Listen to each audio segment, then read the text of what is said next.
distinguished members of the Permanent Forum, relatives, I thank the Forum for this important study on Indigenous peoples and artificial intelligence.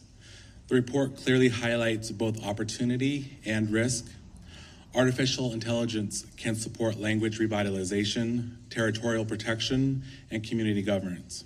At the same time, it risks reinforcing inequality, enabling data extraction, and undermining Indigenous sovereignty, particularly where Indigenous peoples lack control over data, infrastructure, and decision-making.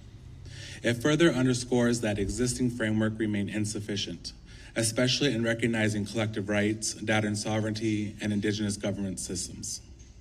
What remains missing is a coherent system-wide framework to guide implementation. We propose that this gap be addressed through a permanent forum recommendation that the Human Rights Council establish a special rapporteur on artificial intelligence and Indigenous peoples to guide rights-based approaches across the United Nations initiatives affecting Indigenous peoples. This mandate should advance the integration of the Indigenous determinants of health as a cross-cutting framework in UN initiatives on artificial intelligence, governance, cultural safety, and implementation in alignment with UNDRIP and the Indigenous data sovereignty principles.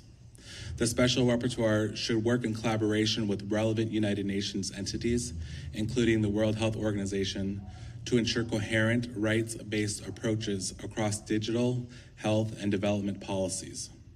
Grounding artificial intelligence governance in Indigenous determinants of health will help ensure that the rights affirmed in UNDRIP are upheld. Without this, artificial intelligence risks reinforcing inequities this forum has long worked to address. With a clear path emerges towards Indigenous-led rights-based governance in this digital age. Without this, artificial intelligence risks reinforcing the very inequities this forum has long worked to address. With it, we have a clear path towards rights-based, Indigenous-led governance in the digital age. We will appreciate the Permanent Forum for the consideration of this proposal. Thank you.